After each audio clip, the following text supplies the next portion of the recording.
Pra Sofia, que eu sou uma grande fã do seu trabalho. E hoje você está aqui no lançamento de um livro que você foi coautora, é assim que se Sim, fala? isso mesmo. Eu sou coautora. Tem grandes nomes nesse projeto. Eu falo sobre o empreendedorismo. A Valéria é nossa madrinha no meu instituto, onde a gente qualifica a mão de obra de mulheres para canteiro de obra. Então, para mim é uma honra estar aqui para fazer essa inclusão feminina. Como que foi o convite para participar? A Valéria ela reuniu nomes tantos femininos quanto masculinos para mostrar essa força e uma neutralidade, para mostrar para a mulher que é possível e como a gente faz isso. Porque todo mundo fala hoje sobre empreender, sobre o empreendedorismo feminino, as dificuldades, mas ninguém dá a mão para falar assim, vamos fazer. Então essa iniciativa surgiu para a gente conseguir dar voz para essas mulheres de forma neutra. Você também faz parte de um empreendimento que é só mulheres, né? Eu sou sócia de uma incorporadora, a gente projetou esse primeiro projeto de incorporação feminina 100% desenvolvido por mulheres, que é o primeiro no Brasil e no mundo, onde está chancelado pelo Pacto Global da ONU. Então é algo desenvolvido com muito carinho, de iniciativa privada. Então para mim tem sido uma honra. A gente vem a mercado com ele já completamente vendido, então para mim tem sido algo muito especial. O que você acha que o livro vai incentivar e vai dar mais poder para a mulher? Ela entender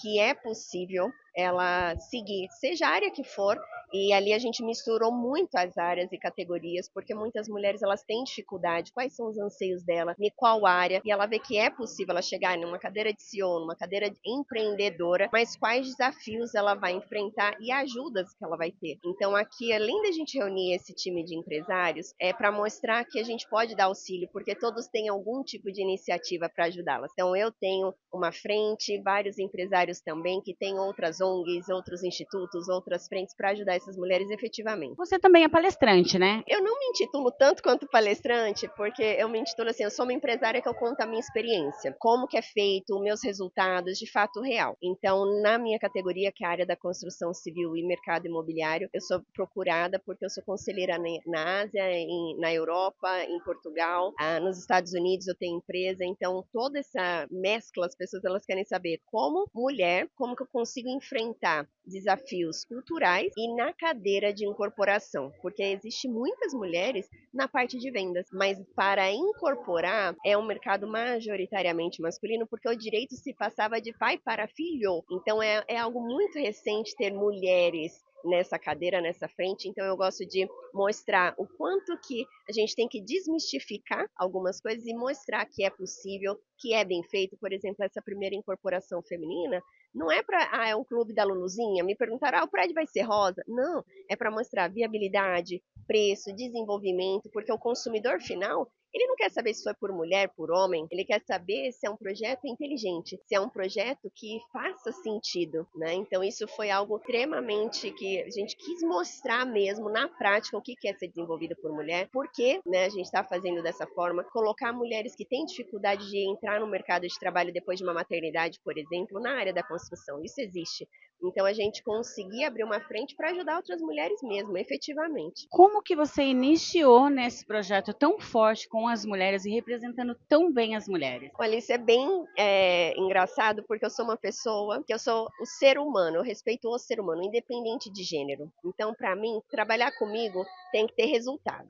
Então, estamos alinhados com o resultado, não importa o gênero para mim. Por conta dessa minha narrativa, eu comecei a olhar que muitas mulheres começaram a me seguir, porque eu falo assim, ó, não terceirize nada a ninguém. Se não conseguiu algo, para de culpar. Eu não uso minhas redes sociais para falar assim, olha, eu tenho essa dificuldade por ser mulher, eu passei essa situação, eu foco em como que eu fiz. Eu projetei para eu ser melhor naquela situação. Porque os desafios eles vêm, não vão parar, mas como a gente reage a eles de estudo. Então eu quis compartilhar como que eu reajo, como que foi. E aí eu comecei esse movimento e foi criando uma comunidade de mulheres filosofia é verdade, porque militar somente com gritos vazios não diz nada.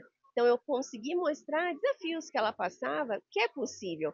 De repente, em algumas fases é muito mais difícil, mas que é possível também. Então eu mostro para elas como eu fiz. E aí eu fui tendo essa narrativa feminina que nem eu esperava. E aí eu fui olhando e falei assim, bom, a gente tem várias iniciativas com transgêneros, com muitas frentes.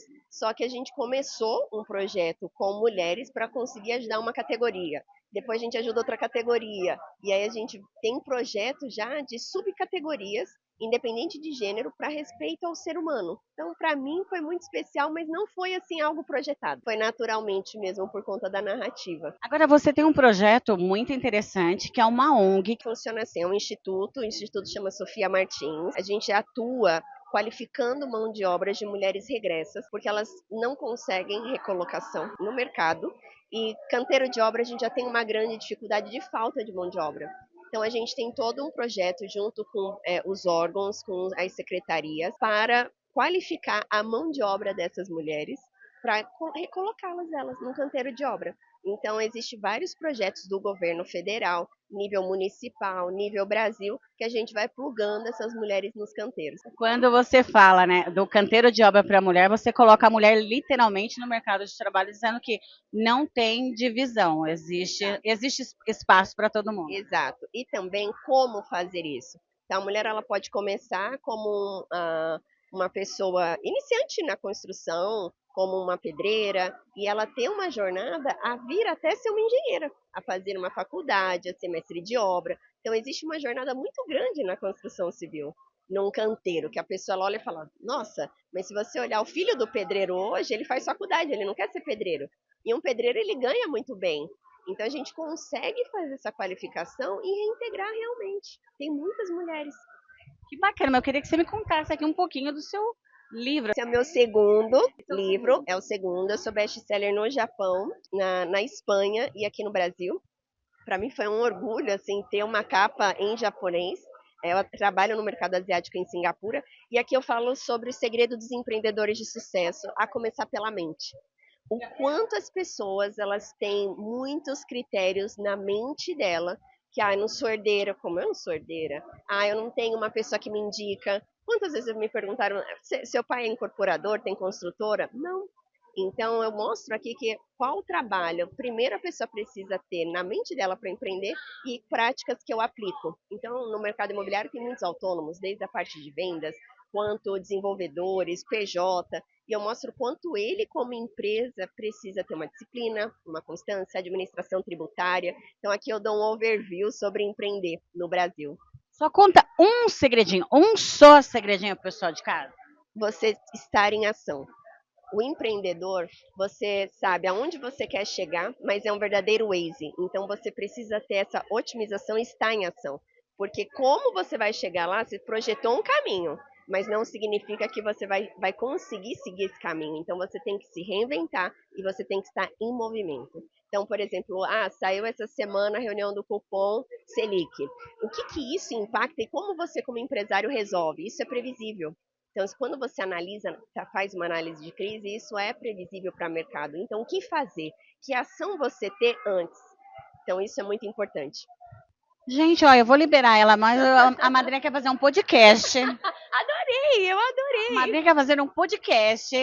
E, nossa, eu quero ter outras oportunidades, porque, assim, o nosso público é um público muito carente mesmo, né? Assim, o público feminino, ele precisa desse carinho, ele precisa desse amor. A gente só tem a te agradecer. A madrinha já vai comprar o livro aqui, porque esse livro aqui é o segredo do sucesso. Exatamente, eu falo a minha vida. A minha vida, como eu aplico e como eu consegui, como as dificuldades que eu enfrento. Então, eu gosto de compartilhar para mostrar que é possível, sim. E salvar novas pessoas. Exatamente, exatamente. E eu vou me convidar. Vocês sabem que a madrinha, né, se convida. Quero conhecer a sua ONG, quero conhecer seu instituto. Com certeza, está de portas abertas, vai ser um prazer te receber. Então, ó, a madrinha tem um negócio assim, que é tratinho de dedinho. Vamos fazer tratinho de Tratinho dedinho? de dedinho, ó. Por favor, faço questão. Vamos mostrar tudo para vocês lá, canteiro, como que é uma obra, parede de diafragma, como que é a loucura. Então, ó, acompanhe que a madrinha vai fazer tudo de obra. Adorei. Obrigada. Obrigada. Eu vou